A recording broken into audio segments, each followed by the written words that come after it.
Good afternoon. Thank you. And wow, what an energy. I'm so happy to be sharing this day with all of you with such incredible warmth, love, and energy. I was just going around this sort of, the venue, and I cannot see, I'm so excited to see the fellow Indians and the communities who've embraced this Indian culture. आप सबको मैं दिल से शुक्रिया अदा करना चाहती हूँ. आपके बिना ये दिन मुमकिन नहीं होता. चलिए इस दिन को शानदार बनाते हैं. I want to talk a little bit about this session before I welcome the three incredible panelists for today. And I thought about what I wanted to sort of convey through this session, and I cannot do that without going back to my roots.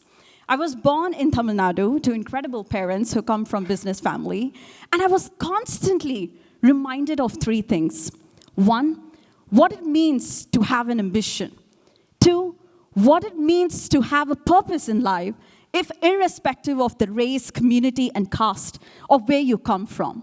And three, what is the social impact that you can create for those around you? And another thing that I've constantly learned in my life from my parents is to never play it safe, to be bold and to take risks. None of the women today that we have on the panel today play it safe. They are ambitious, they are bold, they take risks, and they've transformed the lives of thousands of families with the decisions that they have made and continue to do so. I came across a very interesting poem by Nikki, and I thought it just resonated with this session so well. It goes by like this: the trail she blazes, a path of fire, a strong woman fueled by desire. In every obstacle, a chance to prove, in her path, a world to move. There are a lot of noise and narratives in this world, but there is equally empowerment and encouragement around us. Which brings me to the crux of this session. What do we want you to walk away from this session? Three things. We want you to be inspired, and we want you to believe, like us, that new age business is not just about innovation and growth, it's about inclusivity, diversity, and resilience. We also want you to be bold and edgy, and we want you to do things differently. So this is what we want to convey from this session. With that, it's time to call the most incredible trailblazers who are leading the industries in their own way, Priyanka Chaudhary Raina, Sakshi Chabra Mittal, and Ashni Shah onto the stage. It's real, we watch the sunset over the cars along the hill. Over the cars. Most of you already know them. I'm sure there's no need for any introduction, but just to put it in context in terms of the extraordinary power, influence, and success on this stage, I'll start with Priyanka, who's the dynamic CEO of Maate and Gracia Raina Foundation. She stands at the forefront of multiple successful enterprises, leveraging her remarkable leadership to drive growth and innovation. Her influential presence on social media with over 1 million followers across platforms amplifies her impact, and she inspires millions globally every day. Welcome, Priyanka. Sakshi is the visionary founder and CEO of Food Hack that is revolutionizing the food industry with an innovative food subscription delivery startup. It emphasizes on healthy, delicious, medicinal vegan meals. That's a great combo, Sakshi. Food Hack aims to promote longevity and sustainability. Since its inception, Food Hack has secured millions in funding and achieved a revenue of more than 5 million in its first year of operations. Followed by that, we also have Ashni, the esteemed CEO and a well-known name of the CEO of Ashni and Co, has been a trailblazer in the Indian fashion retail industry in the UK for a decade or more than that. Under her leadership, Ashni and Co has become a premier destination for luxury Indian fashion, achieving annual revenues exceeding in millions. The brand's growth is complemented by the Ashni and Co social media presence as well. Her dedication to excellence have resulted, marking her a prominent figure and an indispensable person in the fashion industry. Welcome, ladies. For me, I'm very excited, like the audience, to hear you speak. So let's dive straight into the session. And I'm going to start with you, Sakshi. It's one thing to start a business. It's a challenge in itself. But it's a whole different thing to overcome your personal adversity, find a solution, and build a business around that so that it can have a positive impact on people. And that's exactly what you've done, Sakshi. Which reminds me of a very famous quote which says, although the world is full of suffering, but it is also full of the overcoming of it.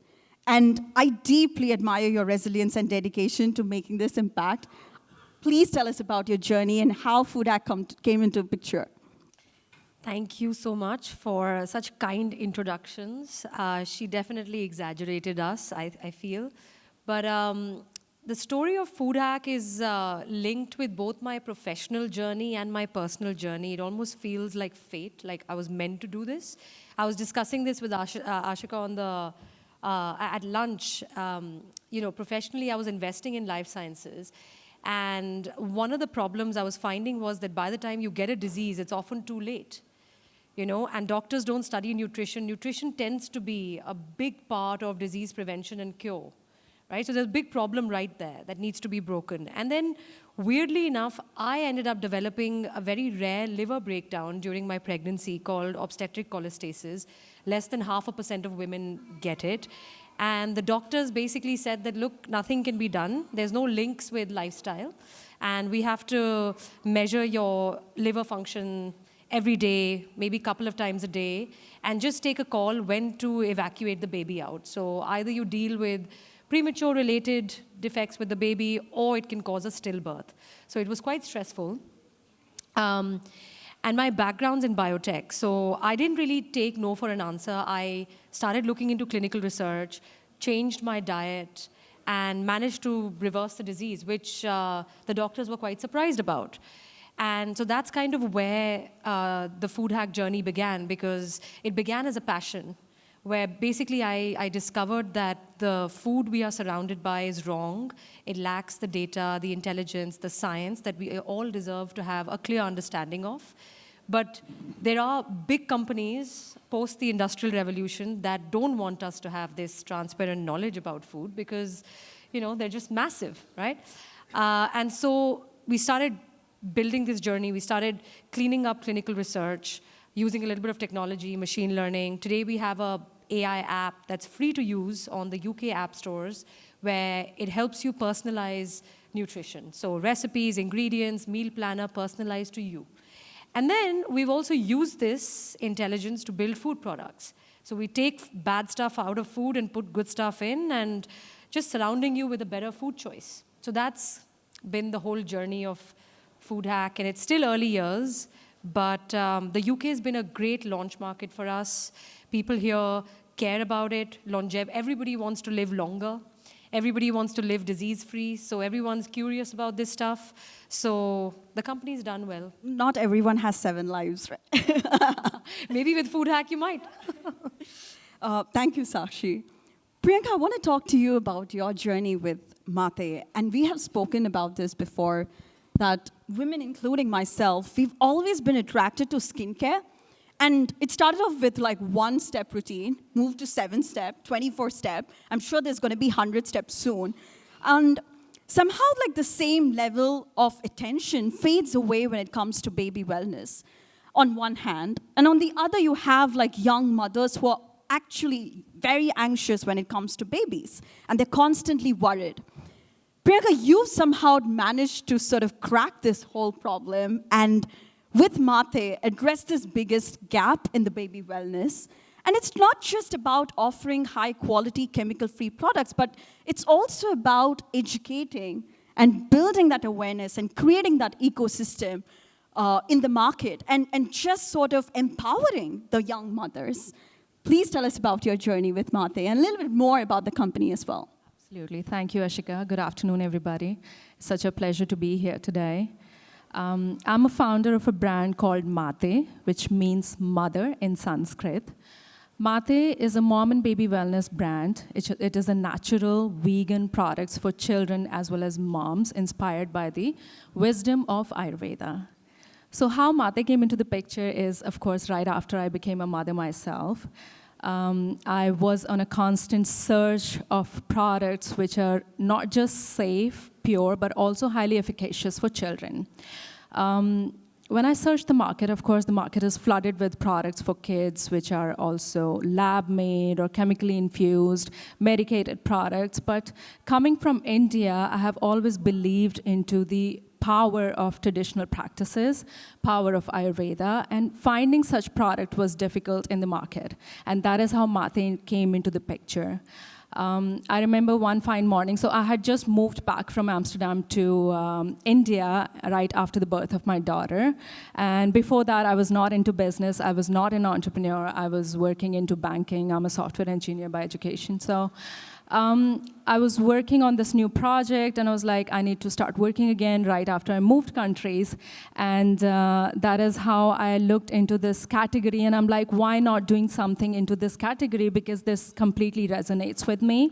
So I had this clear brief that I want to make products for children which are completely unaltered. So there are no chemicals, no fragrances, no colors, and it is at the same time really effective. Because if we look at the current times, children these days, they live into a very harsh climatic situations, right? The environmental situations are completely different. There's so much pollution. There's the UV protection is needed. When we were younger, of course, there was just one top-to-toe solution for us, right from the kitchen of our parents. And my mom always used these natural oils to nurture us and ingredients which were known for proven benefits.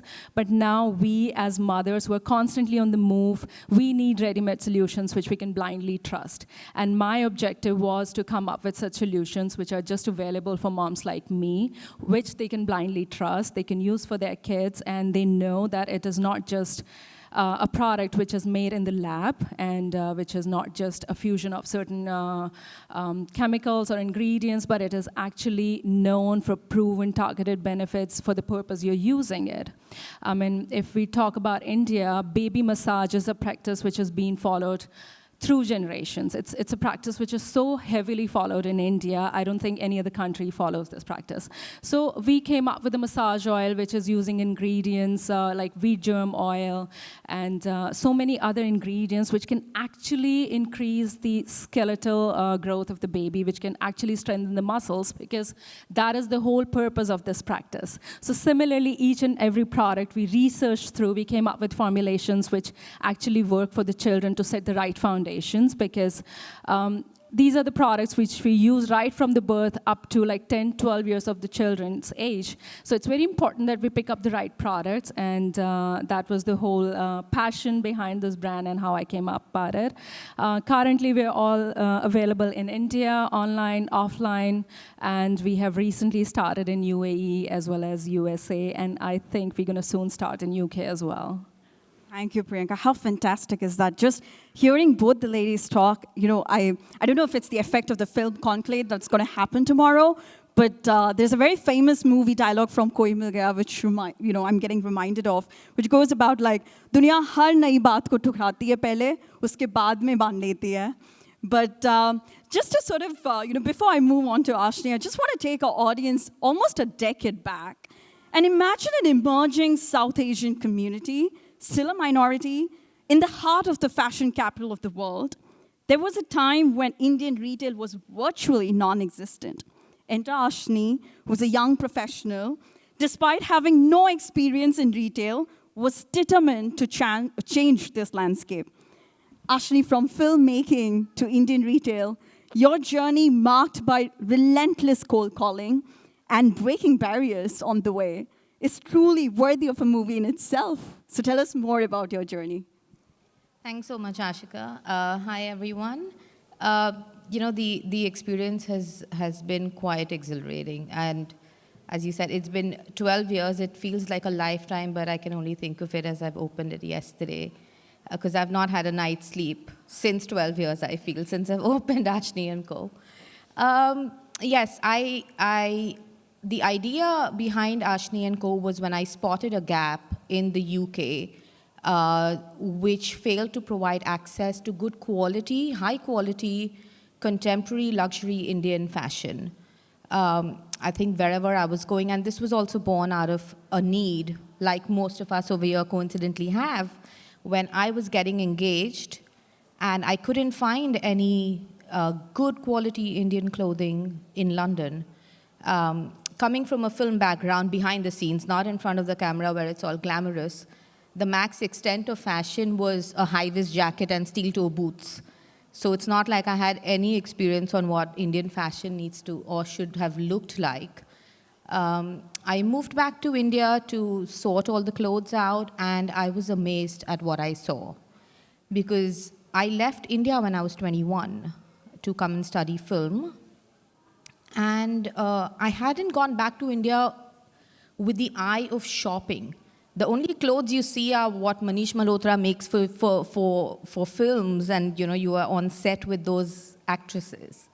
But what I saw literally blew my mind and what blew my mind wasn't the traditional Indian garments, it was the ready-to-wear that was coming out of India. Today, what you are seeing from Rahul Mishra, Gaurav Gupta, that are dominating the couture scene even in Paris, were way ahead of its time 12 years ago.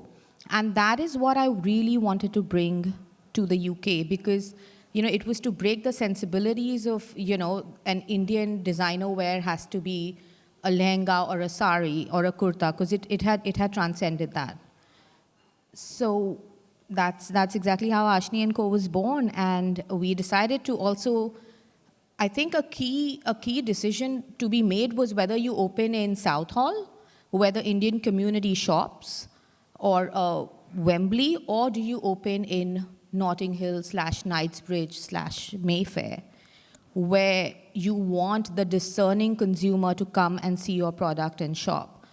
And there was no way you wanted to place those designers amongst the high street brands that were existing. And it was a very conscious decision to open in an affluent neighborhood where consumers could come and shop at peace. And that's how it came about for us. Thanks, Ashni. And speaking of decisions, I think that sort of segues into what I really wanted to cover in this session, because not much has been spoken about vulnerabilities and dealing with insecurities. Priyanka, I want to ask you this question because you are an inspiration to millions of people and you're constantly in the public eye. And as a CEO, as a co-founder, you have to make decisions on an everyday basis. But then there is intense scrutiny on you at all times. There is this one section who is always excited to hear what you have to say, but there's equally another section who's always doubting you in terms of, are you just the face of the brand? Or, are you really driving it? Is it just a facade?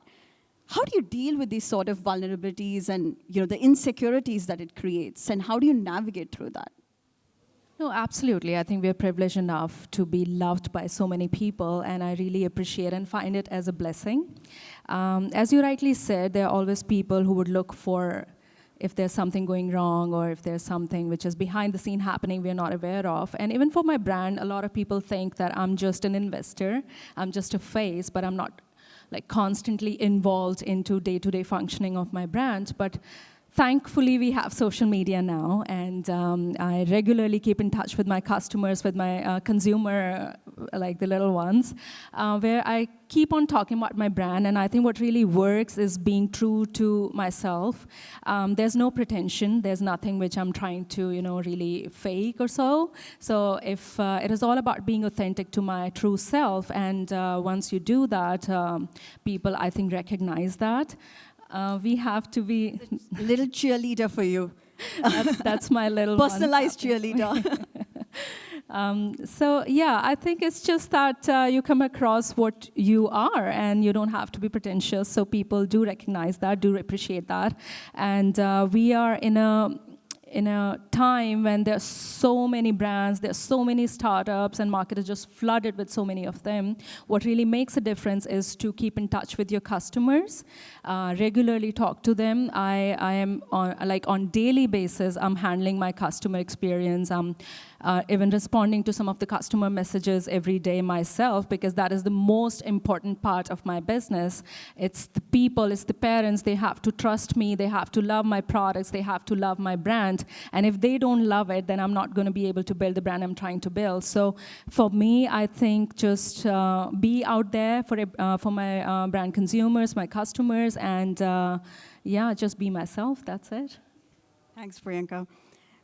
I want to sort of, also remind the audience, there's a very famous quote by Winston Churchill, which goes about like, success is not final and failure is not fatal, but it's all about the courage to keep going. And Sakshi, I want to ask you this question because there's nothing called an overnight success. It's just an illusion. And I don't know if you guys follow Sakshi. I think you definitely should because there's always positivity and enthusiasm, in all your social media, in the way that you connect with the audience. How do you find the fuel? Like, what's your fuel to be motivated on an everyday basis, including, the early hours of the days or the long days that you have to manage? Where do you get that motivation from? So I think it really helps to have a mission-driven company. I feel that even our employees, because being a startup, having raised external capital, having shareholders, and using all of that capital towards products and growth, means that you can't pay people or you can't match a big company salary, at least in the early days. You use your equity as a currency. So I feel that even in the founding team, what gets all of us out of bed in the morning is not necessarily money because, there isn't money in the early days, but it's the mission that we're trying to create a dent on this planet. We're trying to change the food people are surrounded by. We're trying to change your healthcare fate. We're trying to make you live longer, happier, healthier. We're trying to help the planet. So I think that definitely helps, that we have this really strong mission and vision that all of us are tied by, which helps a lot. But I think other than that, being a founder, an entrepreneur, especially being a woman, because I think women are very good at multitasking. I think we were born for it. I think every woman is entrepreneurial, whether she's a housewife or she's a businesswoman. I think we just are blessed with this skill of multitasking. But that means that constantly you're thinking in 5 different directions, you're making decisions throughout the day, which means it can be very, very tiring, right? And so I think as soon as one can, we should recognize our process. Like I have a process that I need to respect so that I'm ready for the day, and I'm ready for my week, and I'm ready to take on all this responsibility. And that requires self-work. It requires taking out a little bit of time for yourself every day. Usually for women, there's a very long line of people for your time. My kids, the husband, the house, the in-laws, the mother, the father, so many people, even my kids' friends make it in the queue before me. But actually that's not right. You have to find a little bit of time for yourself. So for me, my process is food.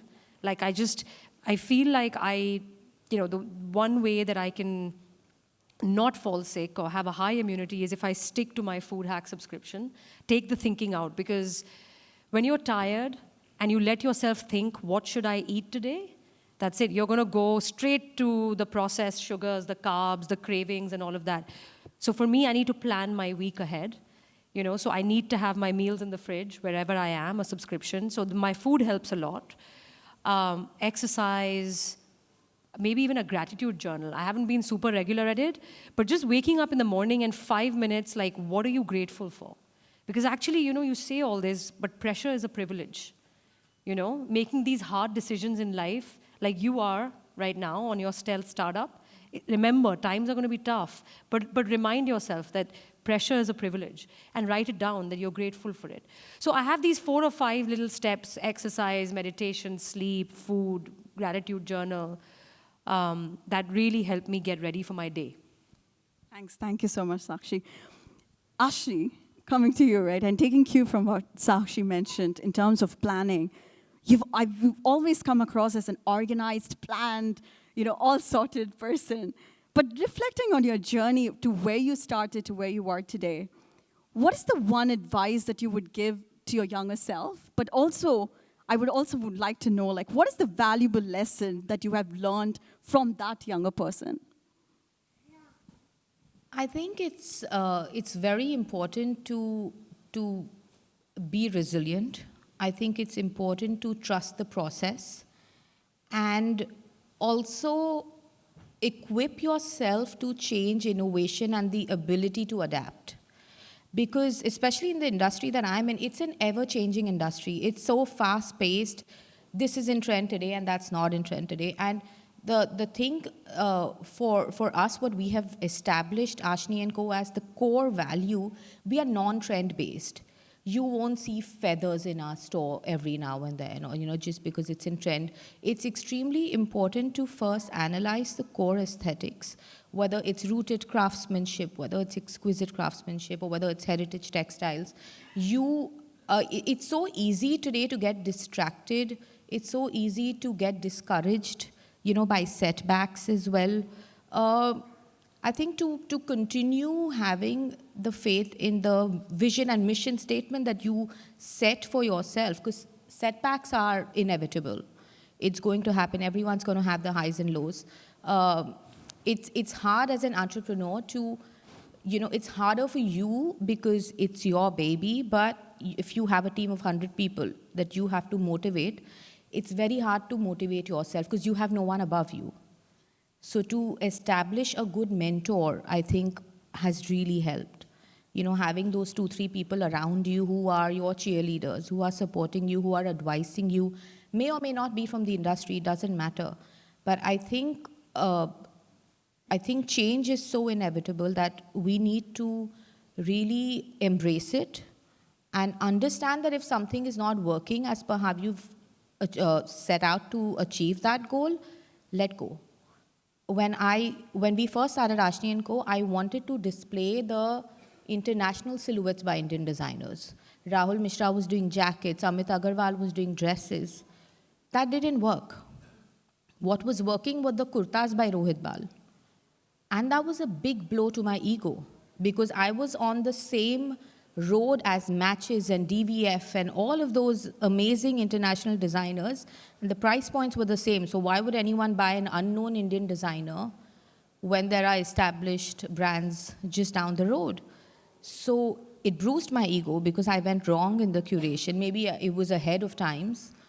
But 6 months down, I completely shut off that pretwear line, and the entire store had become saris and kurtas and lehengas, which was not the goal. But I think change, embracing the change is what is extremely important. Ashni, you briefly touched upon the market, and I want to sort of stay with you on this. You've had extensive experience working and operating and dealing with all of these different designers, the third parties in both UK and India. How do you view the economic relationship between these two countries, and especially in terms of the opportunities for the entrepreneurs? I think now is the time. I think we are living in one of the best times that both the country, that India has seen. I'm not going to talk much about UK, but India is, I think, at its highest point. Whether it's the number of startups, whether it is your tech innovations, whether it's the funding, it is the quickest growing economy today. And I think UK, in a way, amalgamates beautifully because of its cultural and multi-diverse consumer base that exists. I think when both of them are tied in, the relation works beautifully. Today, there is a French client of ours, we have a Russian client, we have Arab clients. It's only because the consumer base here is so diverse that it is easily adapting to whatever you want to bring in from India. I think everyone is appreciating handmade. And I got to give it to India for rooting on the grassroots movement of Make in India, because it is championing a cause like nothing else. It's mindful consumption, it's organic, it's something that today everybody worldwide is aware of, is mindful of. You want to save that water, you want to save a bit of electricity. You are just embracing, not throwing away things. My kids today, they are happy thrifting. We've got a beautiful community on WhatsApp. It's so mind-boggling because I think 2 years ago, I wouldn't have been okay to let my kids use second-hand trunkies and stuff, but there's a community and people are putting up things, we have these books, do you want it? Does someone want it? Get the books. Why go on Amazon and buy new books? So, and I think I'm really happy that my kids are not looking at it anymore. It's not about value anymore in terms of money. It's more about, yeah, you need it. If someone has it, why not ask and borrow? So I think the entire consumption today is, I think it's expanding, which is great.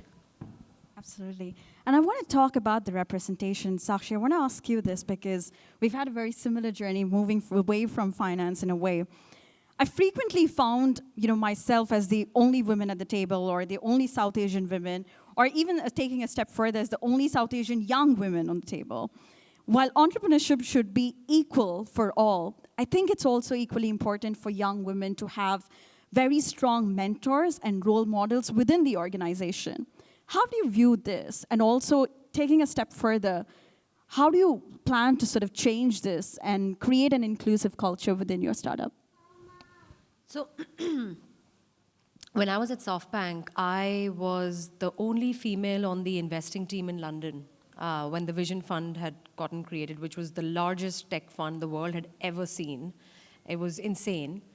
And we were trying to hire, but when you're the only woman, and at the end of the day, like attracts like. So there are all these men on the investing team. I would try and gather these resumes of young women who were very capable for interviews and stuff, but bias does kick in. It's a law of numbers. So I did find that actually, trying to get equality in a very male-driven environment is very tough. I try to shout about it. I try to go to HR. We try to, solve it, but it's tough. Men do have a, bro club. They don't even realize it. It's not that they're doing it on purpose. It's just they have jokes that they relate to. They all like to, go for sporting activities like golf. They all like to go for a pint of beer. And it just, because there's so many of them and there's so few of us, they just have this, unspoken bro club. And we significantly lack that. We have some women, but I think who are older than us, but I think that generation went through even more shit compared to what we are going through or we went through or whatever, that sometimes you find some really tough women who are super tough on the other women, which is not helpful to the community. And then sometimes you find the helpful women. So it's a little bit of a coin toss. So yeah, the situation is not great. So when I started Food Hack, my one mandate was that if you have a male and a female candidate for a job and both of them are equally good, we must hire the female over the male. It's called positive bias. And today, majority of us, over 50% of the company is female. Actually, at some point, it was crazy. There was a room full of women, and there would be one male token in the room. So I do believe that if you want to bring about change, you have to do it yourself. Like, actions speak louder than words. And we still have that mandate in the company. It's a super diverse team. We're from all different nationalities and cultures. And frankly, diversity adds value in the way you think of things and experiences you bring to the table. I have now started a podcast.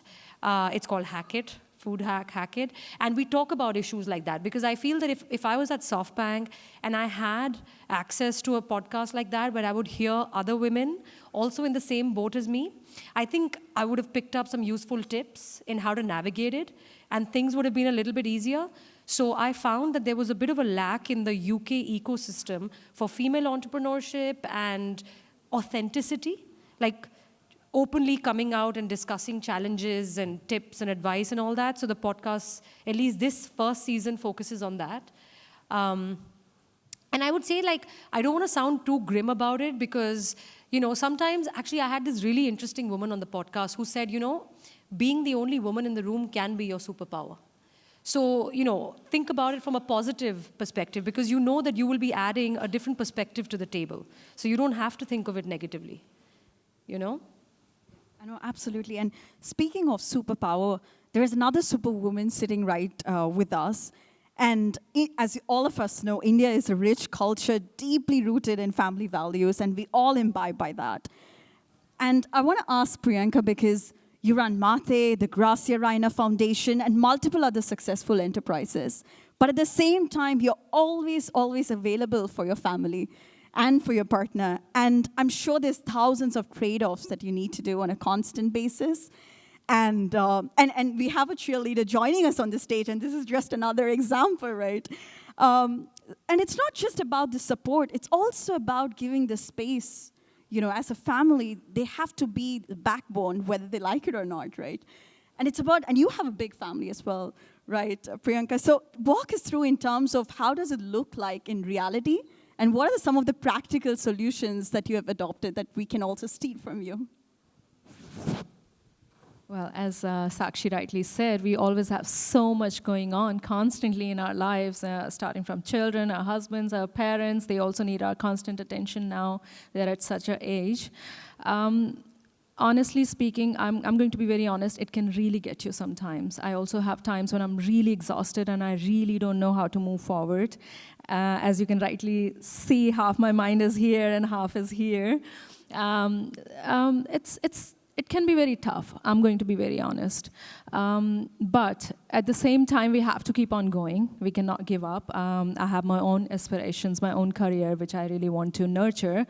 So what I do is, of course, I try to be very, very organized all the time. That's something helps me a lot. I plan my day very well ahead. And especially living in India can be very different. Compared to living outside India. I think the one positive side of living outside India is everybody is equally organized, but in India it can be quite different than you expect. Secondly, I never hesitate to ask for help. Like today, I told you up front that I'm here with 2 little children and I have no backup because my husband is playing a match today, so he's not going to back me up. So I got the help I needed. Thank you so much for that. And also, I'm so sorry to put you through this. But I think we women, we love uplifting other women, and I can see that happening here. So I'm really thankful that you have given me that kind of backup and support. So yeah, please don't hesitate to ask for help because you cannot do it all by yourself. It's just, I know we feel that we can, we have the superpower, but yeah, just ask for it when you need this help. So I do that all the time. I ask my family, friends, and even people I work with. Thanks, Priyanka. Very interesting because when I started putting together this panel, I was looking for commonalities between these 3 incredible women because they come from different industries, but they still yet to, appear very similar in terms of how they manage and run their businesses. One other commonality was the whole social impact part because Priyanka runs the Gracia Raina Foundation. Both Sakshi as well as Ashni are into the charitable causes and have been rooting for it like ever since their beginning of their startups and their companies. I want to ask all of you, and probably just like a line or two, in terms of the social impact, why is it important to you? And also, why do you think it's crucial for the young entrepreneurs today to see that bigger picture? Because it's just not about the profit and revenue anymore. And Ashni, you touched upon that when you spoke about it.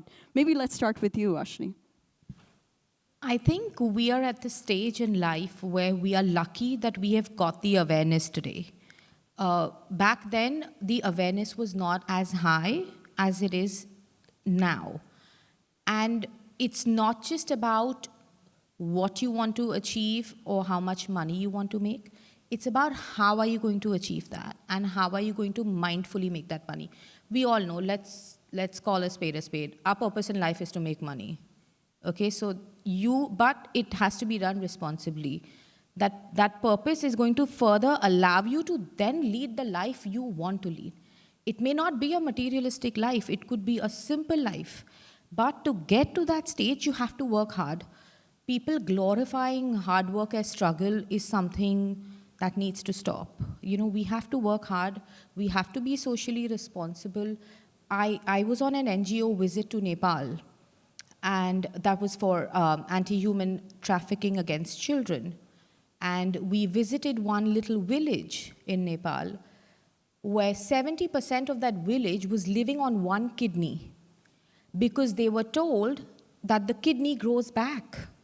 So donate that one kidney as an organ, and it's going to grow back.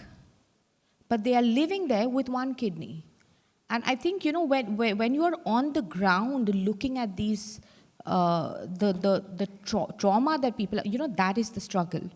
We sit here and, I struggled at work. That is not struggle. The people who are out there who don't have food to put on their plate tomorrow is going through the real struggle.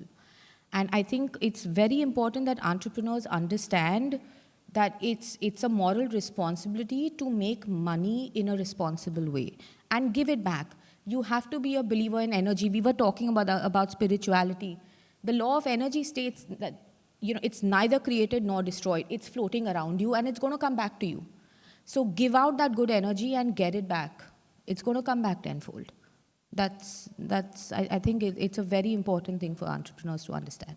Thanks, Ashni. Priyanka?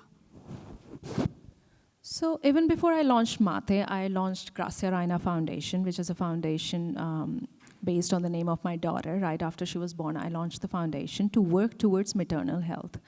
And that's always going to be my first love, because with that, I always remain grounded. I'm always among the people, and I'm always feeling, what they're going through. And right after I gave birth, by the way, Sakshi, I had the similar condition you had, the cholestasis, they called it in Dutch, I remember, during my pregnancy. So I realized how hard it is, the whole process of pregnancy. And we are coming from a very privileged background, so we still have access to the right healthcare, medical facilities. But there's so many women in India who do not have access to the medical system even. And there's such huge lack of awareness when it comes to maternal health. And that is why I started working from my foundation towards maternal health and adolescent health. And I feel that coming from a privileged background, giving back to society is not just a responsibility, it is a privilege in itself. So it becomes a responsibility for us to use our voice for the right purpose. And if we have that voice, why not use it to raise awareness for the right things and things which are not really getting enough attention from the government or policymakers or even people who are out there willing to help. So we started working. I launched a program on maternal health. Right after that, I started a program on adolescent health, because it begins way before, right? Young women, they need to be really made aware about their own health and the kind of challenges they may face in the future. So, and the other program which we launched was gender sensitization, because it's very, very important to involve men into this whole process. So yeah, I think I'm happy that I'm able to do something like this and I'm able to contribute towards the society. And yes, if you have that possibility, you don't have to start a foundation. You can do it in several ways. You can be a volunteer, you can support a cause, you can donate. So if you can do it, please do it. It's very important that we all work collectively towards the betterment of our society. Thanks, Priyanka. Sakshi? I think it goes back to the previous question you asked, right? I actually feel, compared to other brands on the market, like we are mission-driven, and that mission happens to be doing something good for people's health and the planet. And I think that's a superpower that Food Hack has, and that's what gives us the energy, and that's what makes us build all this crazy content and talk about it and education and stuff. But I do believe that I think businesses of today and tomorrow, this generation and next generation, I think they're going to be for profit, but I think they will have, a good for you kind of an angle. I think when these amazing people like Bill Gates and others, they've done so much for the philanthropic world. I think when he built his business, times were very different. So he was very sort of focused on his business, and then he left and now does 100% philanthropy. I actually think this generation will bring the two together, the business and the philanthropy, in their business models, where you can build, massive businesses, public companies here for the long run. Let's just say, I'm going to drop random names, but you can build an amazing Unilever of tomorrow, which can have a better for you angle, where your kids are surrounded with better for you food choices, where they don't have these diseases like ADHD in their teenage years, or depression, or suicide, or childhood obesity goes away because you're not surrounded by refined sugars, right? But you can still build a very profitable business, but doing something good. Thanks, Sakshi. And I think I quickly want to add one fact in. I was recently having a watch on this documentary called Slay on Amazon Prime. And just a quick fact to bring to everyone's notice. 2.5 billion animals are killed every year just to suffice the need of the fashion industry. And that is not to go on to say stop buying leather or, stop buying the croc Birkins, etc. Just be a little mindful. It's just very important to have that awareness because I didn't. It was only last week when I was watching it and I got to know that millions of animals are slaughtered every year just so that we have shoes to wear and bags to carry. If, I don't think I can give up leather right now. But maybe if I'm buying 5 bags a year, one can be pre-loved. It's just the little choices that you can make that can just go a long way to help in mindfully consuming products today. Sorry to break in. Absolutely. I think it's the little steps that matter the most, right? I think we've come to the end of the session, but just to sort of, turn things up a little bit, we are Indians. We love rapid fire. We cannot leave this session without a rapid fire round. So here it goes. I'm going to start with Priyanka, who is quite nervous, must say, but it's not that difficult, Priyanka. So first question to you, yoga or meditation? Yoga. Okay. One Indian woman who inspires you the most? Indra Nooyi. Maate in one word. A mother, true to motherhood, I would say. Okay. And this is the biggest debate. Morning chai or coffee? Chai, anytime. The most memorable moment from founding the Gracia Raina Foundation? I think just being among the people every time I'm out there. And one word to describe the future of business for women? Who run the world? Women.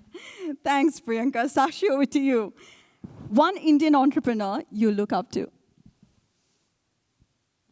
There's quite a few, actually. My father-in-law. Yeah. And another big debate, biryani or butter chicken? Butter chicken. I'm a North Indian girl. Butter chicken all the way. And your favorite dish or snack from Food Hack? Food Hack crackers. They have more omega and magnesium than a pill of magnesium. It's my Shameless favorite. plug. It's my favorite too. I think you should definitely taste it. It's relish. One word to describe your leadership style? Non-micromanager. If that's even is there a word for it? You're a non-micromanager. We'll make it out. We'll make it. Yeah. If you could bring one traditional Indian remedy to the world stage, what would that be? One traditional Indian remedy. A mix of some pure honey, ginger, turmeric, a little bit of amla in there. That's it. Every day just have a shot of that. Thanks, Sakshi. Ashni, over to you. Not a controversial sort of a question, but still, what's your favorite Indian designer you stock? Not at Ashni and Co, but your own wardrobe. You said Indian designer, Yes, right? yeah. Rara Avis. Okay. One Indian cultural tradition you cherish? Diwali. We do all the pujas with my kids.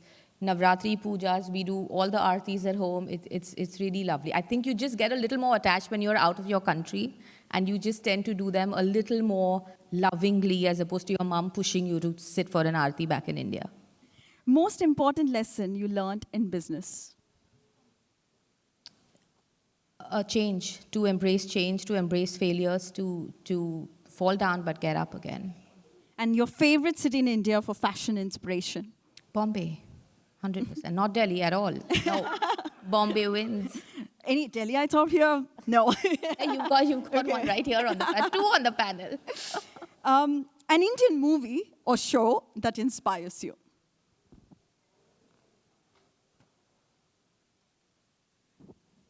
No.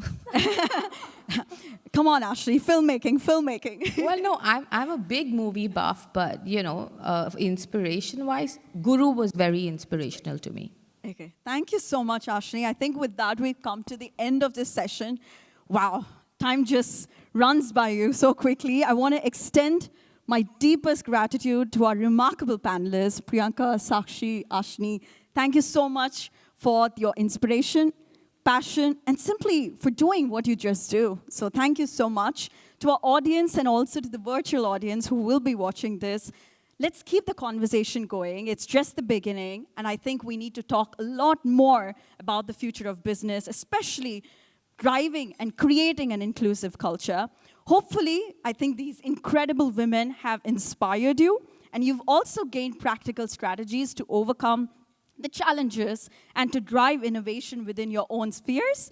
And most importantly, I believe that you will champion diversity and inclusivity in wherever you go. So thank you so much.